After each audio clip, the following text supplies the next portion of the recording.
اور اب خبر شامل کریں گے حلیم عادل شیخ کے حوالے سے۔ Opposition leader Sindh assembly Haleem Adil Sheikh کہتے ہیں کہ کبھی میں ملیر کی عدالت میں ہوتا ہوں تو کبھی کسی اور عدالت میں ہوتا ہوں۔ اس پر دیکھتے ہیں تابش رند کی یہ رپورٹ۔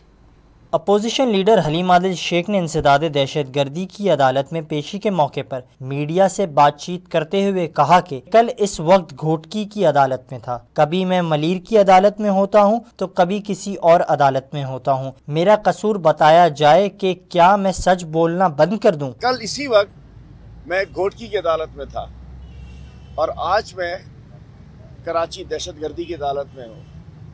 کبھی ملیر کی عدالت میں ہوتا ہوں تو کبھی دہشت گردی میں، کبھی گھوٹکی میں، کبھی عمر کوٹ میں، اور کسی شہر میں مجھ پہ فائرنگ کر دی جاتی ہے، کہیں پتھراؤ کر دیا جاتا ہے، کہیں حملہ کر دیا جاتا ہے۔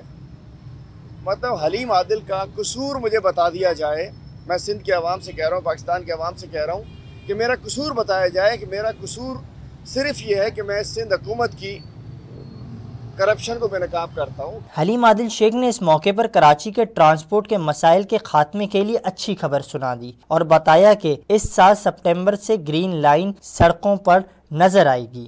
گرین لائن اس سال ستمبر میں روڈ پر نظر آ رہی ہے، فائر بریگیڈز نظر آ چکی ہیں، K4 وابڈا کے حوالے ہو چکا ہے۔ کراچی کے پانی کا منصوبہ جو 13 سال سے ایک بوند انہوں نے نہیں دیا، وہ وابڈا کے حوالے ہو کر اس کے اوپر کام سٹارٹ ہو چکا ہے۔ PS 88 ضمنی انتخابات اور ہنگامہ آرائی کے مقدمات پر انسداد دہشت گردی کی عدالت میں سماعت پر حلیم عادل شیخ نے سندھ حکومت سے سوال کیا کہ کیا یہ مقدمات انسداد دہشت گردی کے زمرے میں آتے ہیں؟ کیمرہ مین محمد وسیم کے ساتھ میر تابش رند، فیض ٹی وی، کراچی۔